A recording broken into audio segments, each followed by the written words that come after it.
And we are live, at least according to YouTube. That says we're live. I'll go with that. Welcome, one and all, once again to another live stream playoff video. I am Shibby, aka Chris, aka the man behind the mask, and with me once again is PK, aka Dan, aka the Western Canadian Reviewer. Soon to be aka the Western Canadian Gamer too. We have so many aliases now, it's kind of ridiculous. Yeah, at least I didn't go into the previous ones. Right. So, all right, we have another playoffs in the books. And just, I guess, to get this out of the way, I'm hanging on to this. Because between our little playoff brackets, I just barely squeaked out a victory. I was looking good. The first round I was looking good. You weren't looking so good. Actually, the first round, well, okay. I guess we were tied. Yeah, we were tied. We both went 7 for 8 in the first round series. We both had 9 points. And then the second round we just fell apart. I guess that's what happens. But you know what? We're gonna do something different this time. Since I don't have a beer, I am actually going to drink from the cup. Just a little shot of bourbon there. I'm gonna drink straight from the bottle today. I made sure this thing was washed thoroughly before doing that, though. It's got enough alcohol in there. Canadian Club, the good stuff. That is good. I got some Bullet bourbon. Normally I go with Glenfiddich Scotch. That's really more of my beverage of choice. Okay. No, that's good. That's good. Yeah, I figured that I'm gonna need something harder since I lost. I guess kind of you get squeezed out. No, I got my ass handed to me in the second. I do have to say, I don't think we've had our brackets go this far south since 2012, when the LA Kings, as an 8th seed, basically destroyed everybody's brackets. Yes. Then some. Right. Oh. But no, let's get into it, and we'll talk about that. Okay. So, I guess just give me what were your thoughts about the playoffs this year, overall? It's good to see live crowds again. That's... The refereeing seemed to be a little bit shoddy at best. But at the same point in time, a lot of surprises came out of the playoffs. I do have to agree. I'd say surprises both good and bad. It was this year was both exciting but disappointing at the same time. Yes. And when I say disappointing, this actually has nothing to do with the direction our brackets went. Even though, again, I just was good enough. Disappointing in the build-up that everyone had for the interstate the intrastate or intra-provincial rivalries. Yeah. So it's the Battle of Florida and the Battle of Alberta. I'm sitting there thinking, okay, these are going to be some knockdown, drag out, 6 to 7 game series, not a sweep in Florida and only a 5 game series, so it might as well have been a sweep with the Battle of Alberta. Yeah. I cannot believe that Calgary shit the bed that badly.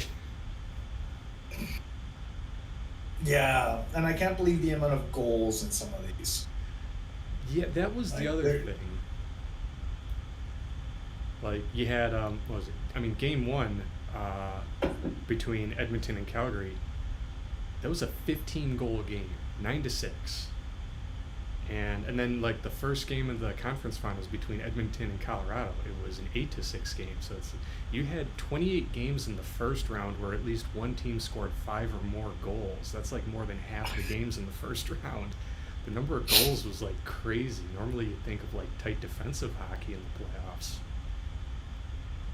You think about it this way as well. You look at those NHL brackets that they have, where you actually get to do those brackets.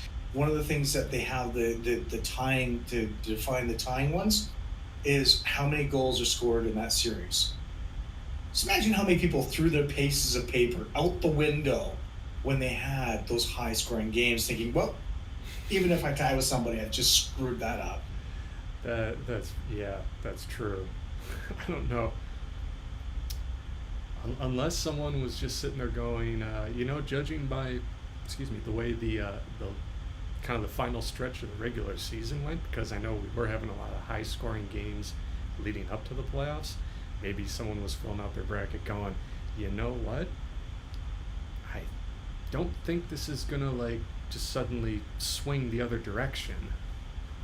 But I don't know, to think that there were going to be like 15 and 14 goal games, especially like not just like in the third round of the playoffs. It's just nuts.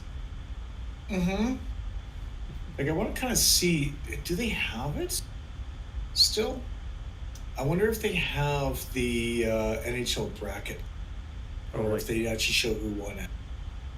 Bracket challenge. There we go. Sorry, I'm just gonna have a quick peek here because I don't. Oh, and real quick, Yes. good afternoon to you, Bowen White. Thank you for joining There you us. go. This time, I actually have the chat thing up. I'm trying not to make as many rookie mistakes as I did, during the first live broadcast. Yeah. But yeah, it's just like, I mean, well, and I was looking at the goal scoring leaders for the entire league by the end of the playoffs. Even though Edmonton only got to the third round, you still had McDavid and Draisaitl leading the league in goals. Or was it just points? No, it was points. Sorry, I think... There's points, yeah. Yeah, I think Evander Kane still led in goals, though. I could be wrong. Hold on. I need to fact check that. Real quick. Fact check break. Oh. Okay, no, I am incorrect. Well, okay, Evander Kane was tied still for the league leading goals. Nathan McKinnon tied him with 13. Okay. So. Yeah, see, I don't remember who won or anything else like that, so... Like, like who got all these points? I just know that there's a lot of points scored. So... Yeah, honestly, it was almost making me think of like, playoff series that you might have seen back in the 1980s when, again, thinking about the Island, well, not really the Islanders, but more the Oilers dynasty, like, with Gretzky and Messier and Curry and all those guys. Like, those guys just, threw pucks into the net like no one's business. So, but... Yeah, I was waiting to hear some records being... Oh, wait, there was some records that were broken during the playoffs. Were there? I mean, I know that, like, when Evander Kane got to 13 goals after just, like, 2 rounds, there were a lot of people speculating that he might have a shot at breaking the goal-scoring record, which is, I believe, 19, held by Reggie Leach from 1976. Philadelphia Flyers. Okay. All right, no, that's fair. Let's see. There was a couple of records that... No, I was just that one. Was there any records broken? I thought there were some personal records broken. Oh, okay. Yeah, I could see personal records. I guess I was thinking more along the lines of league records. Actual league records, yeah. The Flames set a record for the fastest 2 goals to begin a playoff game. It must have been in Game 1 of the Edmonton series, the Battle of Alberta. 26 seconds and 25 seconds after that. So that record was, yeah. I guess with the previous record that the Flames broke was held by Pittsburgh Penguins forwards Mario Lemieux and Rick Tocchet, who scored 54 seconds apart to open Game 5 of the 1993 division. Wow. Man, so let's see. That was a nearly 30-year-old record going by the wayside there. And hey, if you're going to break a record, it doesn't hurt that, it's one that Mario Lemieux's involved in, so. Oh, yeah, no kidding. That's like back in 2008 when Johan Franzen on the Detroit Red Wings was breaking some team records held by Gordie Howe, and I think the coach Mike Babcock at the time was just like, hey, if you're going to break some records, might as well be Gordie Howe's. If you could break some records and knock some of those guys down, all the more power to them. Yeah. And I'm sure the people that had the records broken against them would be like, oh, wow, you're that damn good. Yeah, that's true. And got Bowen White here chiming in saying, other than perhaps games 2 and 3, he thought the finals were pretty good. I'd have to agree. I mean, I will admit the matchup is not one I was super enthusiastic about because not the biggest Colorado fan here, and I really didn't want Tampa to win a third straight cup, even though it's absolutely amazing that they got this close, though, because I have to eat my words here. I figured, okay, they're going to run out of steam in round 2 against Florida, and then they just bulldozed Florida in 4 games. So they nearly pulled it off, and I know there was also a good amount of controversy this year in the playoffs, or at least a couple I can think of. In round 2, the Nazem Kadri running into Jordan Binnington between Colorado and St. Louis, which he was kind of directed into Binnington by the St. Louis defenseman. Like, when you actually watch that. So if you actually look at the clip, it's not really a controversy, but whatever. Yeah. And then the other thing was, Tampa Bay fans going, well, wait, in I forget which game it was. It was game 3 or 4 where Colorado got the overtime winner, and it was like there were 6 men on the ice for Colorado, but hey, if you look at the picture, there were 7 on the ice for Tampa. Yep. And also, there's too many men. Oh, we're not disputing that. Well, also it's been pointed out that that's not a reviewable play. Like, it's one of those things where if the refs don't see it when it happens, you can't go back and review it. And come on, guys, the refs are only human. There's so many things to keep track of out there, especially when you're talking overtime. Mistakes are going to be made. Plus, last year in the 2021 playoffs, Tampa Bay was the beneficiary of the exact same thing, where I think it was against the Islanders in the conference finals. Tampa scored a game winner when they had too many men on the ice, but it wasn't called. So, win some, you lose some. That's playoffs, man. It's true. You're not wrong there. Huh? So there was another record broken. I was just sort of reading up on this. Oh, okay. And it was against Calgary and Edmonton again. It was the quickest stretch of 4 goals being scored. Was that still in game 1? Yes, I do believe so. I was going to say, a 15-goal game, that's probably the game where all the records were broken this year. They smashed the previous record by 22 seconds. That's pretty significant there. And again, getting the back-to-back goals record is pretty crazy, but 4 goals straight. Between both teams. Yeah, between both teams. They were just trading back and forth. And considering how high-powered the Oilers' offense was, we both predicted that LA in the first round was going to take the Oilers to 7, but that we said the Oilers were still actually going to come out on top. But we did not really see how things were going to go for the second round between them and Calgary. I was not expecting that many goals, but considering how Edmonton was able to just kind of offensively stomp all over Calgary, I was unbelievably surprised that they then themselves got swept by Colorado in the third round. Well, I was actually really impressed that they got swept that quickly. So, yeah. I don't know. Like the Calgary Edmonton game series, I wanted to see go 7 games. Yes, because Right. Battle of Alberta. I also wanted to see the Panthers Tampa Bay go a different way. Again, Battle of Florida. But both of them did not go the way that we expected. And I mean, I was not, as you said, for a 4-game sweep for Edmonton.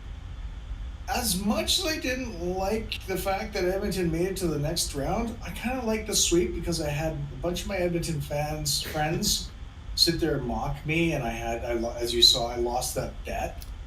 And so I returned fire with the whole holding the broom and the Oilers inside the dust pans. So, I had some fun with the series, I'm not going to lie, but I wasn't expecting to see those. Right, yeah.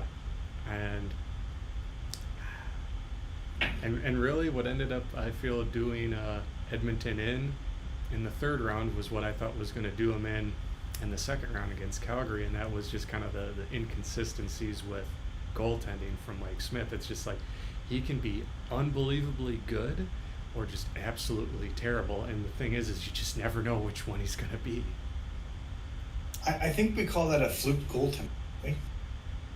Yeah. Fluke indeed. It's just, the Western Conference turned out to be just wild. Eastern Conference, we said in the beginning, was going to be hard to judge, hard to predict, because you had all 8 teams over 100 points in the season, so you couldn't even detect which way it was going to go. Couldn't even tell by the season battles between the 2 teams, and it was just that one. I was like, yeah, and that whole, which one was it? Was it the Pittsburgh series? Oh, the one against New York in the first round, yeah. Yep. Now, the one that I said that was going to throw me for a loop, and I knew it was going to be wrong. Yeah, because I chose Pittsburgh. Right there.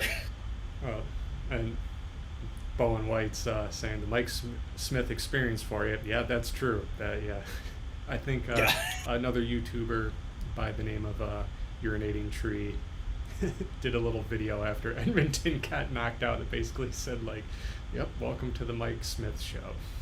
You just don't know what you're going to get. Yep.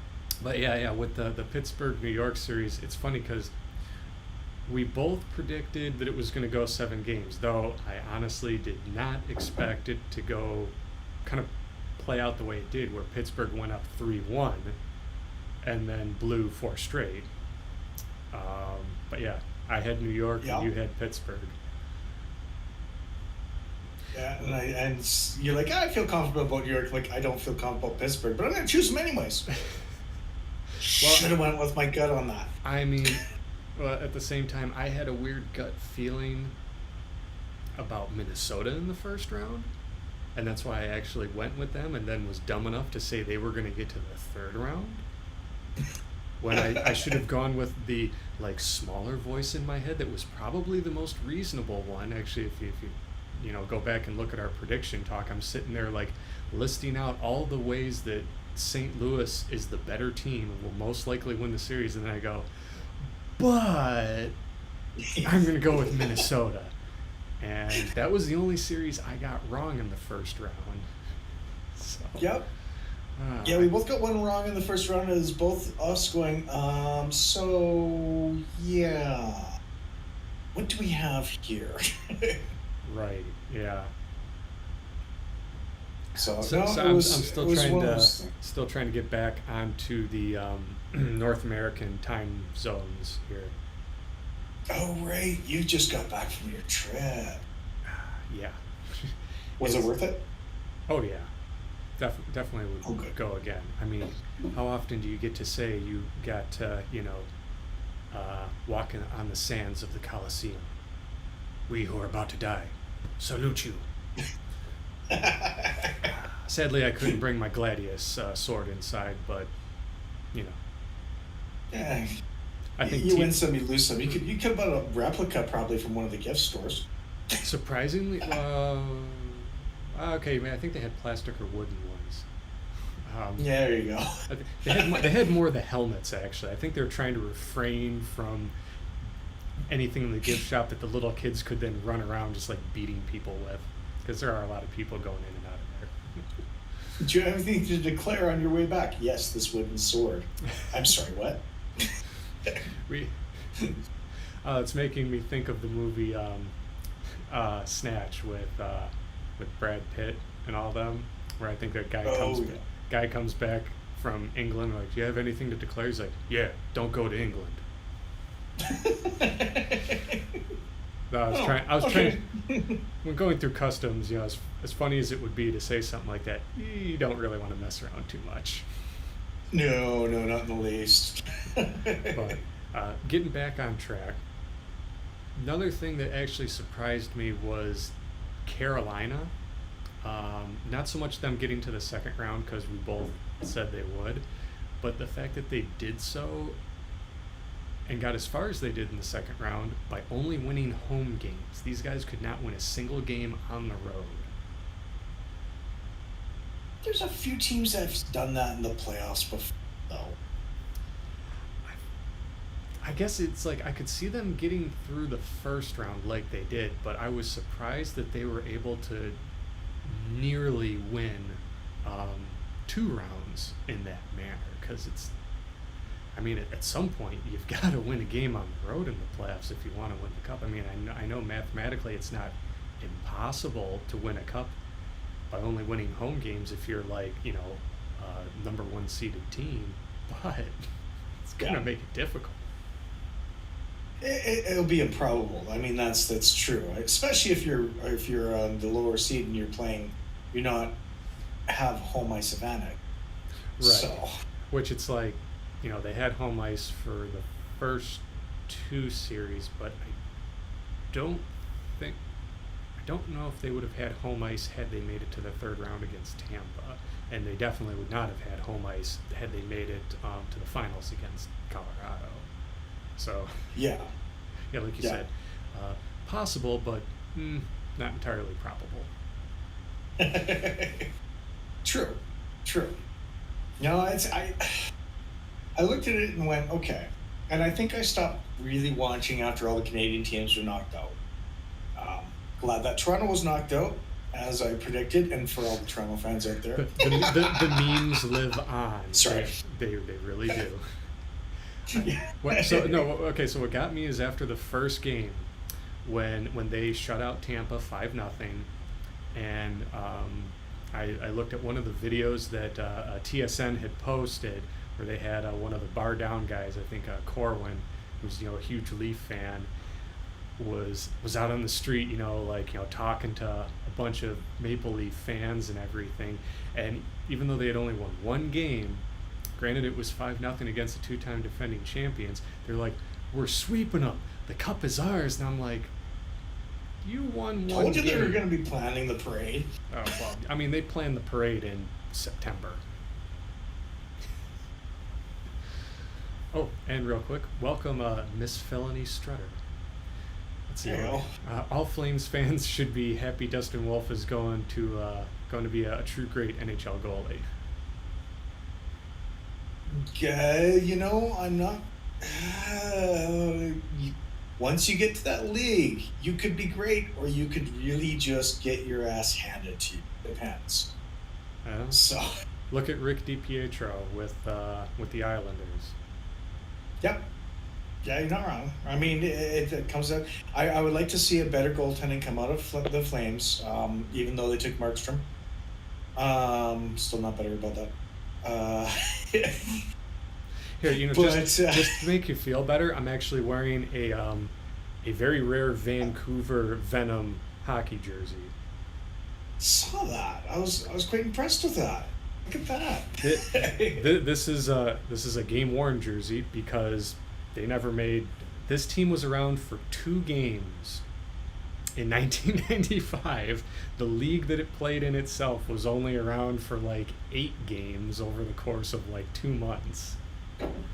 I've been trying to hunt down like all the remnants of this like unbelievably short-lived league, and this is the first little piece of history I got. So I'm gonna have to come to Michigan and take that off your corpse. I did just say I have a gladius sword that I know how to use. Yes. Right, but you're also taller than I am, so your swing's gonna be go over my head. So I'm. Well then, you know what? I'll have my goalie stick then. You know, that's got the longer reach. Oh, it does. And we got Sonic William 25 joining us too. Greetings again. We got a lot of people to make you some comments here. Yeah. Yes, yeah, in Colorado. And real quick, you know, his comment, Colorado won the cup, ending Tampa Bay's three-peat attempt. So real quick with Colorado, all right, I'm going to put on the tinfoil hat here. There it is. There it is. Because we know now that the 2023 Stanley Cup champion will be the Detroit Red Wings, because every single time Colorado has won the cup, the very next year, Detroit won the cup. Okay, let me take this off. He's already made his prediction, folks. No. I'm going to have to go off that. So you know what? He's going to say Detroit wins the cup next year? Nope. I've already won the Stanley Cup. I will say I will count it as a successful season for Detroit if they even manage to make the playoffs. The big difference between, you know, back when Colorado, you know, won their cups in 96 and 2001 and Detroit followed up with 97 and 2002 is both of those teams in the years when they didn't win were still like at the top of the league. Detroit right now, not there. Yeah. As much as I hate to say it, not there. But they're higher than Montreal. Well, yes, this is true. And hey, you know what? Detroit just named a new coach. Anything could happen. However, the likeliness is. Yeah. So I Miss Felony also said the AHL is harder than the NHL. Now, this is what I'm going to say about that. I agree to a point. I also say the WHL is higher class than the NHL. The AHL I've seen play when the Salmon Kings were in Victoria. Now they do have a lot of talent. When I watched them, it was against. I know that the playoffs, the Salmon Kings were against Alaska Aces at that point in time, and there was a lot of talent in there. But you only have 5%, not even, of those players making it to the NHL, which means only 5% of the top of the players make it to the NHL. So if you have one of those guys make it to the top, you're also playing against a lot of the top players of the different leagues. KHL, the AHL, some of the guys coming up for a couple of farm guys because of injuries from the OHL or wherever else. Or you could even have guys coming up from the ECHL, you don't know. Exactly. Oh, I'm sorry. It was the ECHL that the Salmon Kings were in. AHL has Abbotsford and everything else. Sorry, my mistake. I got my legs mixed up before anyone corrects me on that. I'm sorry. Well, and this is coming from somebody who, you know, I don't know if you still have it in the background, but I remember you used to have that little Salmon Kings playoff run. Wait, okay, I see it. It's knocking stuff all over here, right there. There we go. Salmon Kings right below the Canucks one. So there's that. And it was signed by the mascot, Marty the Marmot. So. I mean, you know what? It'd be awesome to see Victoria get like a pro team back. Call them the Cougars. Bring back the Cougars. Well, we got there's the Victoria Royals and the WHL. That's true, and so and to be honest, it seems like junior hockey is kind of more the game in most of Canada than professional hockey is. Yeah, it is. So because it's like you go Red Deer Rebels, my team. Oh, sorry. No. Look over Dante. No, you're not wrong. And I mean, there's a lot of great talent in every part of the league. I'm not gonna lie. You find these hidden gems in every single league that you look around. Right. Yeah. And so, I mean, Miss Villani was talking about the schedule, talking about the schedule and loose guys. So that's fair. That's fair. So, well, there's a lot of things going on in this. You know what? I'll let you read over the chat and I'll let you Okay, let's see. As a Devil, Miss Felony Stritter. As a Devils fan, I'm very upset. I want to trade the second overall pick to Nashville for Estrikov, for Calgary, for Wool, for Carolina, for Kitchenikov. I mean, I guess that's the thing with. I'm always torn when it comes to trading high draft picks because it's like, the players that they're talking about, or sorry, wow, okay, do you know how to pronounce that name? Sorry, I'm terrible at pronouncing names. I want to say Kochinov, Kochkinov. I'm not good at European. But yeah, it's like trading a high pick for maybe a younger player that is already already has some NHL experience and shown a good amount of promise versus just kind of like a hypothetical unknown that draft picks are. It's like, okay, yeah, you got the second overall pick. Your pick could end up being a franchise player, or it could be someone who never even breaks into the league, and then but at the same time, what if it ends up being like back in I think it was 1970 or 1971, the California Golden Seals traded their number one overall pick to the Montreal Canadiens, and who was that number one overall pick? Guy Lafleur. Oh my, yeah, that's right. And so just you don't know what a draft pick can turn into. That's true. Yeah. So they're franchise goalies, and goalie is the best position in the world. Yes. I do agree, and granted, I'm very biased because that's the position I play. Yeah. But but it's also it's the most important. Most important, and you're only as good as your defense as well. If your defense allows like odd man breaks all the time, you can only do so much. I mean, I would, as much as I don't like Pierre Maguire, again, just looking at the comments here, I would not be surprised if the best goalie in the world is not in the NHL. I mean, heck, go back to the 70s and the 80s. The best goalie in the world was Vladislav Tretiak. He was never in the NHL. So, yeah, I mean, yeah, it's like, yeah, you look over at the KHL, the Elitserien over in Sweden, and I forget what the Finnish and German leagues are called, and I probably butchered the pronunciation of the Swedish league there, but yeah, there's a lot of, again, high level talent, and as much as the NHL boasts it being the best league in the world, that doesn't necessarily mean they have all of the best players. I'm going to have to agree with Miss Felony. The KHL is a really dominant league. They really know how to make an exciting hockey. Like, between the players, between the actual teams.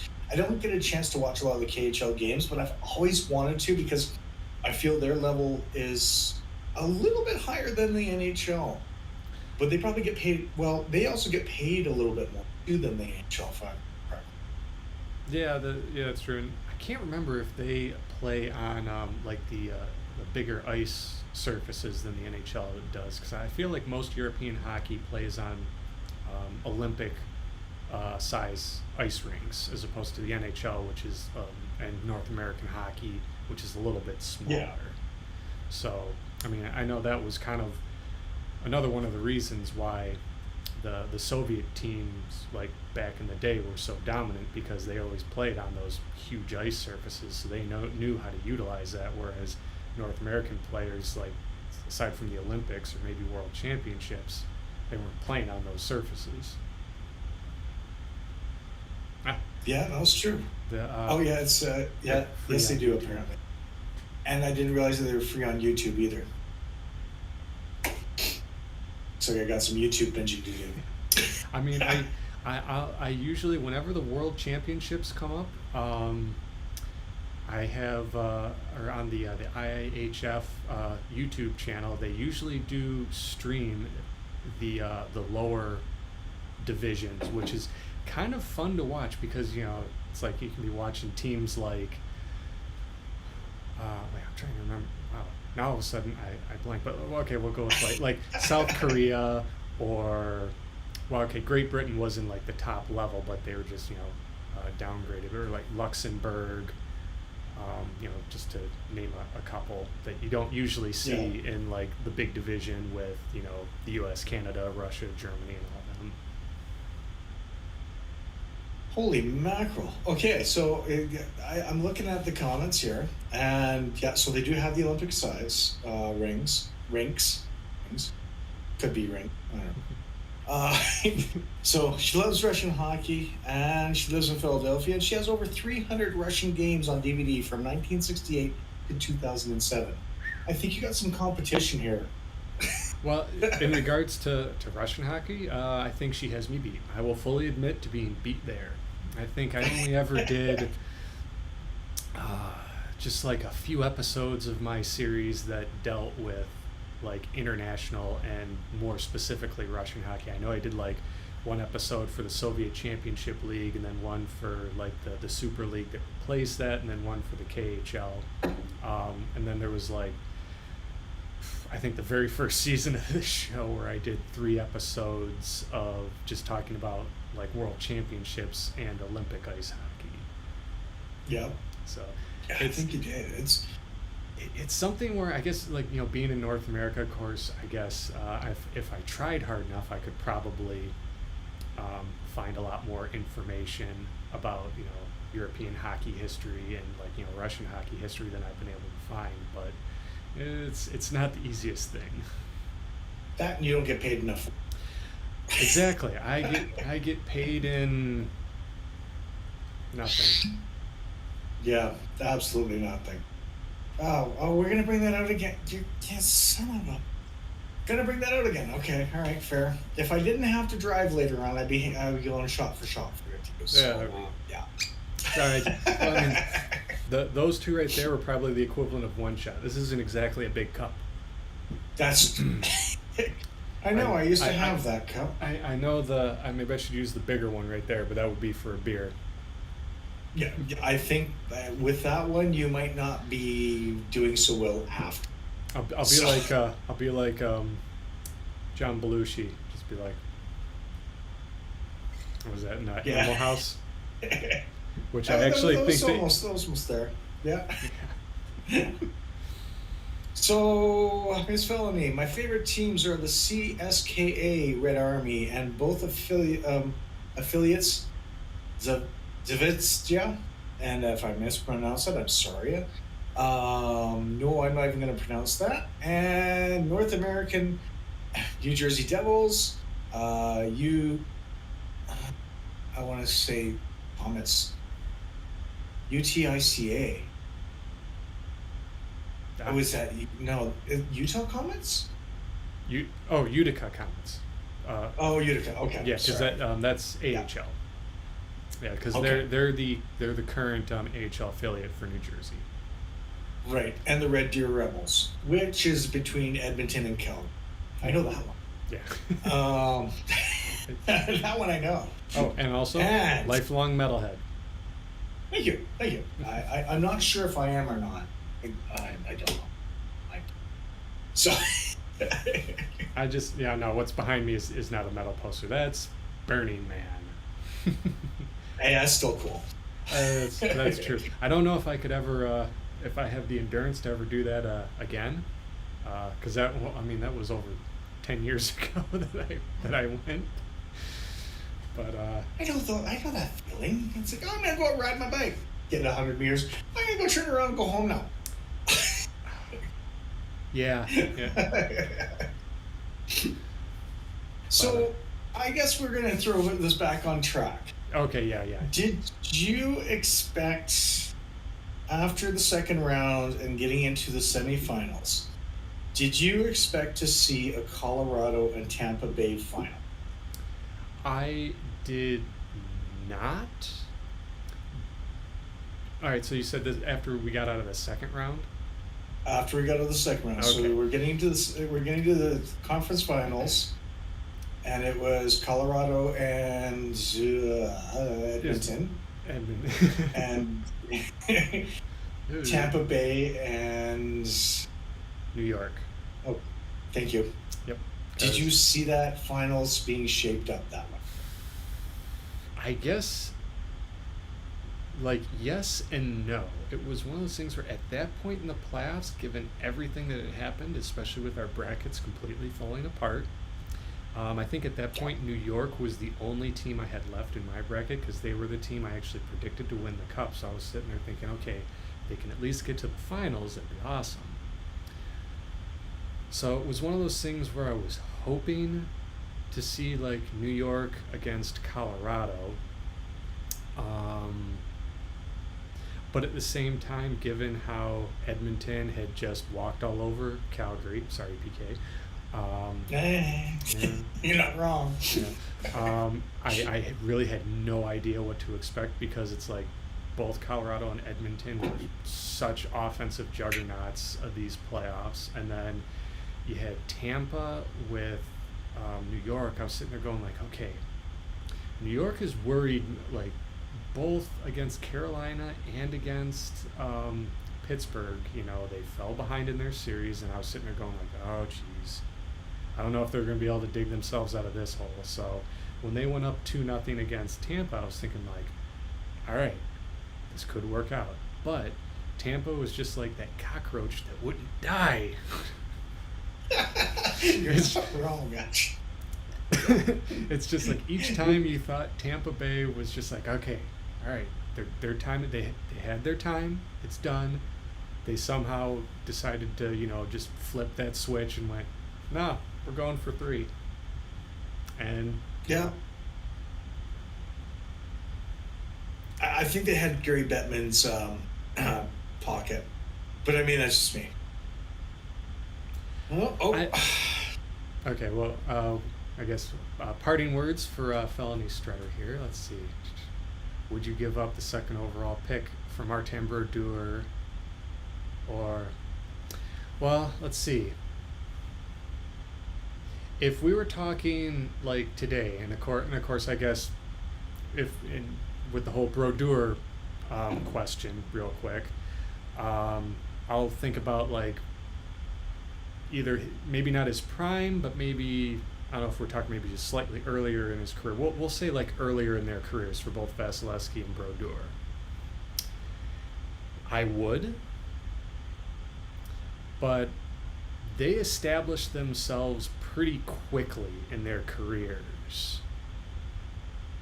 So yeah, like if we're talking like maybe second or third year, sophomore year level of Martin Brodeur or Andre Vasilevsky for a second round pick, I probably would. But I guess this is also still viewing things in hindsight, because it's just like you look at what both of them have done, and it's kind of hard to push that to the back of your mind. It's sort of like when people go back and redraft certain years, go like, oh well, you know, for this draft class, like if you were to knowing what you know now, redrafted things, totally would pick this player like number 1 overall instead of where they went. It's like, well, yeah, because hindsight, back then you didn't know. Yeah, that's true. Okay, so the prediction has been made. We'll see what happens with this.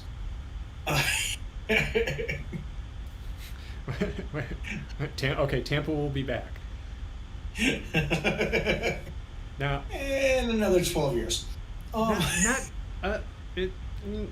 I won't say they won't be back, because again, they showed they still have enough to get far in the playoffs, and it's like thinking about again, I have too many Detroit Red Wing examples here on the tip of my tongue. Go figure. But going back to Detroit, they won their back-to-backs 97 and 98, and then got trounced in the second round in 99, and people are thinking, especially with how things went like the next couple of years, like, okay, it's probably going to be a while before we see them again. And then 2002 came, and yeah, they won another cup. And then 2008. So I still think Tampa Bay has it in them to be a threat. I won't say that necessarily they're a shoo-in for getting back to the finals or winning the cup next year, or maybe even over the next couple of years, but they're still a threat. Just like Pittsburgh is always still a threat, despite their aging core. Vancouver 2023. there we go. Keep the dream alive. Keep the dream alive. Exactly. You got three guys who just got into the Hall of Fame class for this coming year, so there you go. We're not going to discuss that because I know how much, if I mention the name, would probably piss you off. It's okay. Just I will keep my little tangent short on this one. I'm not necessarily upset that Luongo got in, because again, I do think he is a Hall of Fame caliber goaltender. I'm only upset that he got in so quickly, leapfrogging three other goaltenders who have been waiting for quite a while to get into the Hall of Fame, who I believe have slightly better resumes than him. That being Tom Barrasso, Mike Vernon, and Chris Osgood. And especially when you compare them to goaltenders, because goaltenders for the Hall of Fame have always had extremely high standards. And when you look at the goaltenders who have played in the 1980s onwards, who have gotten in, you've got Grant Fuhr, Dominic Hasek, Patrick Waugh, Martin Brodeur. And you look at the trophy cases and accomplishments for those guys, it's like having a huge amount of hardware, both team and individual, in your trophy case seem to be, a prerequisite. So just seeing Luongo, who had really only one individual award, that's why it just kind of confused me that he's leapfrogging Vernon, Osgood, and Barrasso, who have more hardware. But again... And to throw Van Beesbrook in there, and I agree with Ms. Phil. Yeah. Yeah, So, Van Beesbrook and Joseph, because Joseph is another guy who... He only has one individual award. Granted, it's like the King Clancy Trophy, but he also never got to the finals. But he has had over 450 wins to his career. So. Yeah, no, that's it's true. Okay, so I don't disagree there. And I know a lot of the times with these players, social media wasn't a thing back then either. Whereas Luongo's been a very big staple and actually really funny if you read his Twitters. I did real quick. I did like after Lundqvist retired that he did like a tweet or something saying, "I got an idea for a podcast: 2 goats, no cups." Which, you know what? I'd listen to that one. Yeah, I would too. I really would. And I kind of see your point, and I kind of understand, but I'm also biased too. The Sedins, they did a lot in their almost 20 years with Vancouver. I remember seeing them in the Weston and Calgary, and they both walked in at the same time. Like, yeah, they still do things together. It's one thing where I'm just like, was this planned? But it's I'm wondering. But at the same time, it's like they were drafted together, they retired together, so it's like, well, you don't want to split twins. No, and that's the thing. That's the only time I've really seen twins play together, retire together, stay on the same team together, and get into the Hall of Fame together. It's one of the same. But seeing them in that gift store was just you kind of sort of go, okay, they still do everything together, even off the ice. So yeah, there's that. Yeah, and I do agree. McGillney is he's another guy who should be in the Hall of Fame at this point. Yeah. But you know what? I guess we could go on and on about guys who we probably think should be in the Hall of Fame but aren't yet. So I guess to some of it's like, with Luongo now in the Hall of Fame, I guess I just hope to see guys like, Vernon, Osgood, Barrasso, and maybe even Van Beesbrook, getting in maybe in the coming years. I guess I'll be maybe a little less salty about it then if that happens. I'm wondering if it's almost like you look at it and people have to pay to get into the Hall of Fame, just like people have to pay for going into beer to bring in their beers for beer awards or anything else. You actually have to pay in order to bring your beer in. I wonder if the same thing happens for being in the Hall of Fame. I wouldn't think so, because if that were the case, well, I mean, granted, you're talking about athletes who, if you're getting put into the Hall of Fame, you probably had a few million in your bank account from your playing days. So I'm sure having to maybe pay the price of an admission ticket wouldn't exactly be that high, unless they're just like, this is a league with Bettman running it, so true, but at the same time, the Hall of Fame, as much as it's very NHL focused most of the time, is not run by the NHL.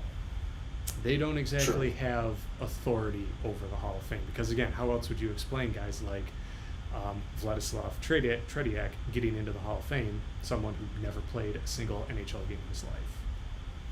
And then you've also got all the women professional hockey players who have made it in. Again, obviously never played an NHL game in their life. So what we're saying is the NHL has to bribe their women. Yeah. And so I guess. Sorry, you be well too, felony strutter. Someone exiting the chat there. Yeah, and they got us off on so many tangents on this thing. So much for this being more of a quick broadcast. Yeah, pretty much. We're almost an hour into this. Yeah. So we might have to wrap it up in a few moments then. Yeah, unfortunately we do, because I did promise my wife an hour, so I don't have that much longer. Okay, well. We got 4 minute warning. Up. We have the 4 minute warning. If she comes in the room and drags you off, hey, you'll know why. Totally understandable. I don't think she will, but I'm surprised starts the laundry machine next door. I'm surprised my daughter hasn't come in through this door and actually grabbed this and run away, because she usually does that.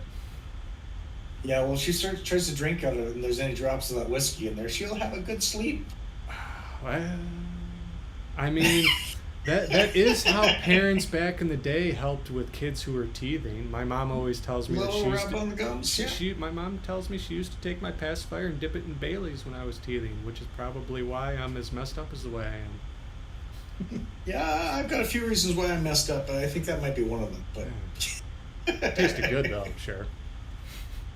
So overall, what is your rating of this year's playoffs? Let's see. If we're just going on a scale of 1 to 10, I'd say a 7 or an 8. And I'm only saying that just because of the 3 series that I would have liked to have seen be a little closer or gone on a little longer, that being Battle of Alberta, Battle of Florida, and then also the third round series between Colorado and Edmonton. I would have liked to have seen more out of those series than what we got. What how would you rate it? I would actually drop it down to a 6 myself. It was one of those ones where the first round started off really good. The second round just gave a 180 and threw any and all wrenches into the system. Yeah. And then from there, it did tighten up a lot for the most part, except for the West, which just seemed to have gotten worse because a sweep in the third round is never what anyone wants to see. I did, but I mean, like that was against Well, Edmonton, so I had my bias against that. Right. We both had our particular bias. Funny enough, both of them against Edmonton. Mine for a different reason than yours, but Yeah. I just And I mean, go ahead. no. I'm not going to elaborate on that point. You're not going to finish that thought? No, because then we'll go over the time limit there. Yeah, fair enough. And I think the finals could have been a little bit better, but we're here right now, and we've got our Stanley Cup winner, and I'm glad it's not Tampa Bay. And I'm glad Colorado actually got it because they actually showed that they were more determined in the finals, Right. or in the whole playoffs. Right. I definitely, you know, tip of the hat to Colorado there Yeah. because they deserved it, especially watching the final series and especially the third period of Game 6. They had Tampa on the ropes and they did not let up. The way they dominated in that last period of the finals just I feel removed all questions or doubt that they were the better team and the best team this year. So Hmm. uh, for them, yeah, they haven't won in 20 years, so it's not like uh, not like a team that okay, well they've been on the top for maybe the past 5 years or so, and you think just Pittsburgh, yeah, Tampa Bay. yeah. And then you think, I mean, well, also with Colorado, you only have to go back like maybe a few seasons, and they were practically dead last in the league. So to see them come, have this culmination of what was their rebuild is nice to see. So Yeah. Oh yeah. So, no, you're not wrong. I mean, it was a decent one, but I would have loved seen a better outcome. But that was just me because I had my bias. I had my team I was going with because I would have loved to see them come back and have a nice final sort of another run at it. But next year is another year. I mean, right. Daryl Sutter got the Coach of the year. yes, that would be the one. I was Yeah. trying to remember if there's a trophy with that or not. Coach of Yeah, the year. yeah. Jack Adams Award. That would be the. I Yep. was going to say Vesna, but that's not it. Hang No. on, which one is it? Yeah, that's a Jack Adams. So no, yeah, it's like they're in good hands. Did have a lot of coaching changes have already happened, and we're only like a week or so into this off season now. So Yeah. it's going to be interesting to see what happens. I think we have the draft coming up this coming week. Okay. See how It's going to be. how she And goes. yeah, Montreal's got the first round or the first pick, so we'll see what happens with that. And we got a lot of things coming up. I mean, that's going to be it. I think the next year's season is going to be a little bit interesting. I don't think you'll see another eight teams making 100 points this year. I think you'll see a little bit more tighter leagues in the West again.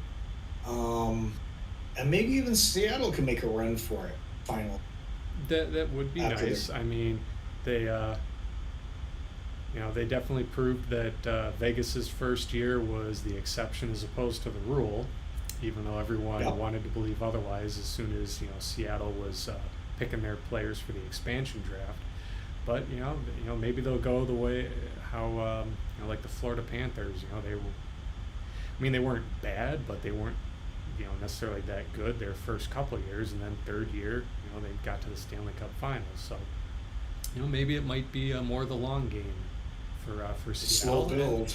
Yeah, and you know what? And if they're able to actually get things together and make a decent run for it, it'd be awesome to see. Even more so if they made it to the playoffs and faced Vancouver. That'd be fun. That'd be really fun. That would I'd be watch that. that would be a good rivalry right there. Yep, I even go to Seattle to go watch a game because they don't have enough fans to fill the seats yet. I mean, it's still a novelty right now. Got to give it some time, and also That's get a team on the ice that can win some more games. They'll probably get some. yeah, exactly. Marcus did leave a comment for you there, so Yes. Sorry, I missed that one, but awesome to see you too. glad to be back. And of course, saying that, we're about to end the show now. I think we probably got to actually wind things down. So, yeah. Now I've just lost all train of thought. But in order to help with that, I'm just going to do one more. Yeah. Okay. Hey, you had the 2 in a row against me.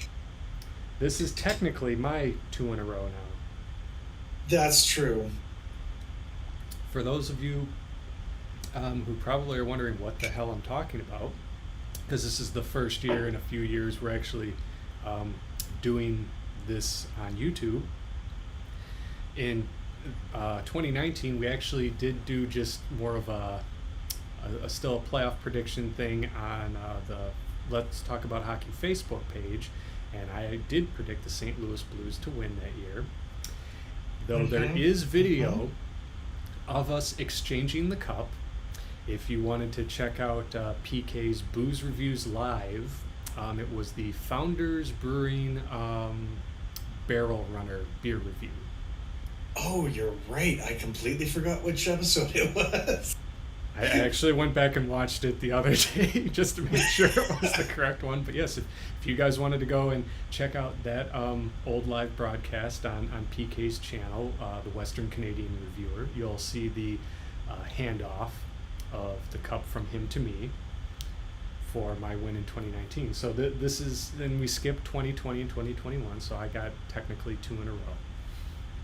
Yeah, you did. So I'm going to come for that. I'm coming back for that cup. I mean, you've had your two-year run. You're not going to be at Tampa Bay to try and go for 3. You're not going to get that close. I'm going to demolish you. No, I'm going to be the Islanders from '82 who demolished Vancouver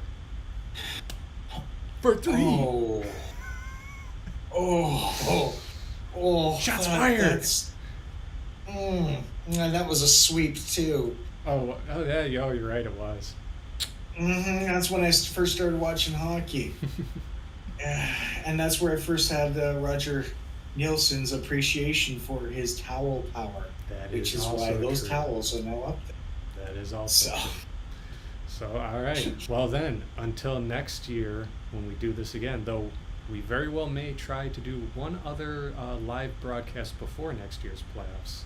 Again, I got a little idea in mind for trying to build the ultimate, at least in our opinion, cupless team, meaning a team consisting of players who have retired. That's one thing, they have to be retired, never won a Stanley Cup. So we'll try maybe go about it draft style. See, interesting. It's something I've been kicking around for a while. But anyway, so you're going to have to bring up the players because I'm not that statsy. You'll have to bring up at least 40 to 50 players. I mean, if we're talking about players who have never won a Stanley Cup, I'm sure you can just look back at the history of the Vancouver Canucks and put a team together. Ouch! God damn. Or the last how many years of Detroit? I think we'll be okay with that too. That's true. Well, yeah, 20. No, they won in 08, so it hasn't quite been 20 yet. We're only at like 15. Okay, let's go back and say Toronto. Ooh, okay, yeah, there you go. I actually think there's at least a couple Toronto players I had in mind, like L.I. Afraidy or Darryl Sittler. Yeah, there we go. But right there. All right. Okay. Not that I've revealed anything, but so okay. Thank you guys all for joining. I am once again Shibby, aka Chris, aka the man behind the mask, and with me, as always, this side. There we go. Yeah, there you go. PK, aka Dan, aka the Western Canadian Reviewer. And if you want to check out some of PK's stuff, again, his channel, the Western Canadian Reviewer, or his alternate channel now, the Western Canadian Music Reviews and Reactions, if you want to listen to some music reviews. What his other reactions, just be careful when you say reviews versus I'm getting comments on my latest video saying that, well, this is not a review, you're stopping every 30 seconds. It's a reaction video. I do stop every so long to analyze. I stand, or in this case sit corrected. And of course, his main channel, Western Canadian Reviewer, for reviews on booze as well as food and other non-alcoholic drink. And of course, my personal favorite is when he does his 24 Days of December, whether they be drunken or dry. They're always fun to watch. That's a fun month. All right. Well, thank you for having me on again. And that was until next year. I'm coming for makeup. It's gonna happen. That's okay. I'll keep it nice and shiny for you. Just let your daughter run around with it a couple more times, and if she dents it like Colorado did, not even. We'll have to talk. Not even. It's okay. Like they said, it's just another beauty mark on the cup. You just take it to the repair shop, tap tap tap, we're good to go.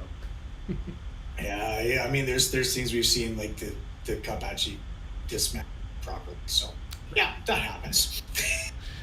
All right, everyone. Thanks for joining, and we'll see you all next time. Cheers.